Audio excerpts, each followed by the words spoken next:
I want to say a few words about the events of the last few days.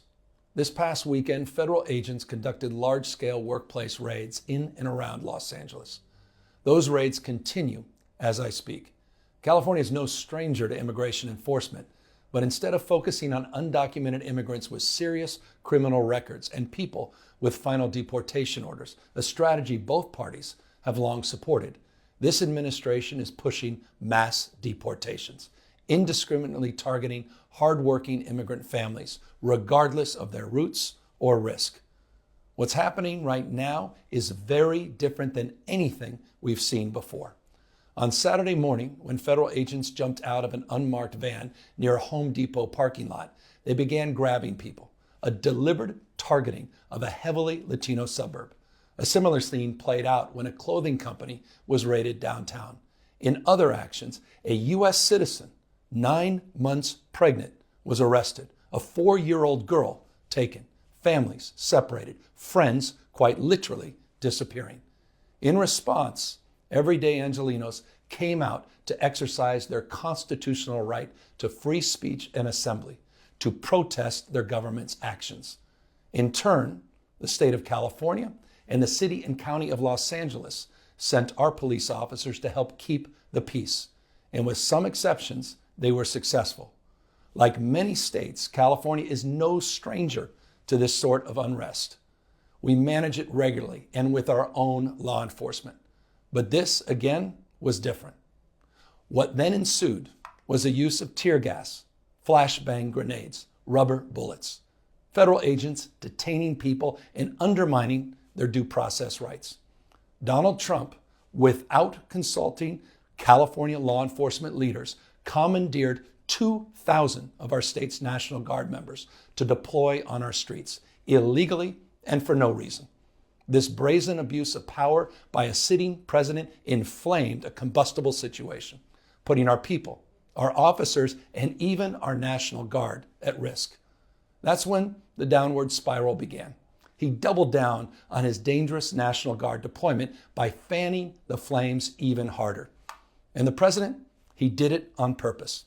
As the news spread throughout LA, anxiety for family and friends ramped up.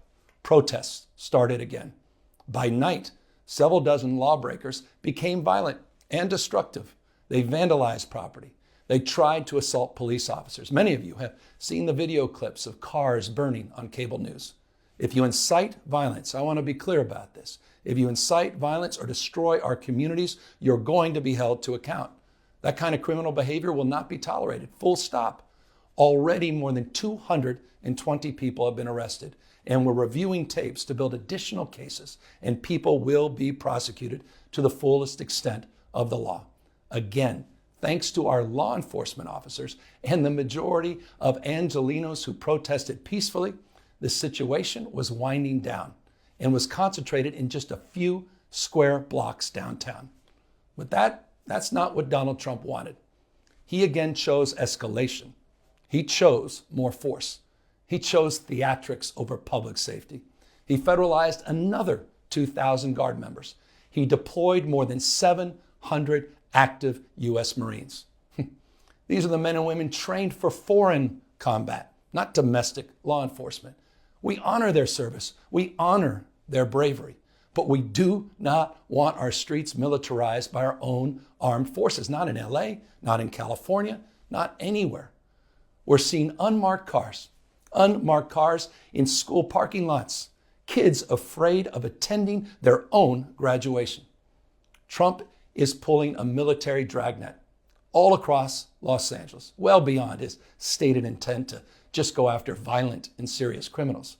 His agents are arresting dishwashers, gardeners, day laborers, and seamstresses. That's just weakness masquerading as strength. Donald Trump's government isn't protecting our communities. They're traumatizing our communities. And that seems to be the entire point. California will keep fighting. We'll keep fighting on behalf of our people, all of our people, including in the courts. Just yesterday, we filed a legal challenge to Donald Trump's reckless deployment of American troops to a major American city.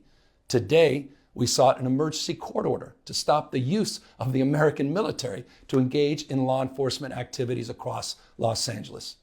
If some of us could be snatched off the streets without a warrant, based only on suspicion or skin color, then none of us are safe. Authoritarian regimes begin by targeting people who are least able to defend themselves, but they do not stop there. Trump and his loyalists, they thrive on division because it allows them to take more power and exert even more control. And by the way, Trump, he's not opposed to lawlessness and violence as long as it serves him. What more evidence do we need than January 6th? I ask everyone, take time, reflect on this perilous moment.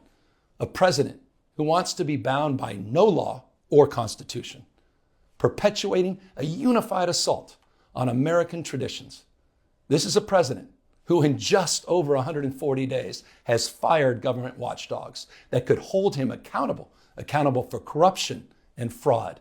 He's declared a war on culture, on history, on science, on knowledge itself. Databases, quite literally, are vanishing. He's delegitimizing news organizations, and he's assaulting the First Amendment. And the threat of defunding them, at threat, he's dictating what universities themselves can teach. He's targeting law firms and the judicial branch that are the foundations of an orderly and civil society.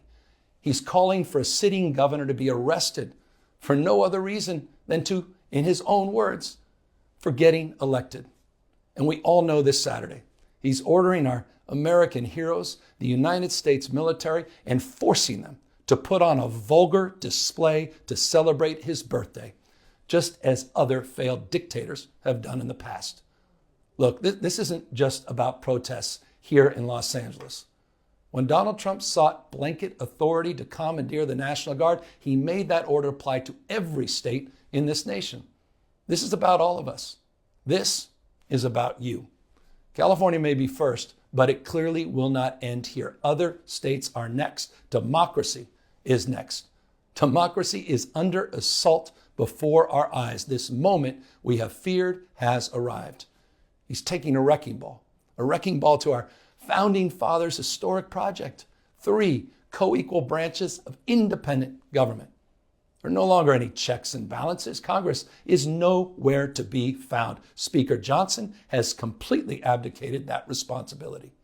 The rule of law has increasingly been given way to the rule of Don. The founding fathers, they didn't live and die to see this kind of moment. It's time for all of us to stand up. Justice Brandeis, he said it best. In a democracy, the most important office, with all due respect, Mr. President, is not the presidency, and it's certainly not governor. The most important office is office of citizen. At this moment, we all need to stand up and be held to account, a higher level of accountability. If you exercise your First Amendment rights, please do it peacefully.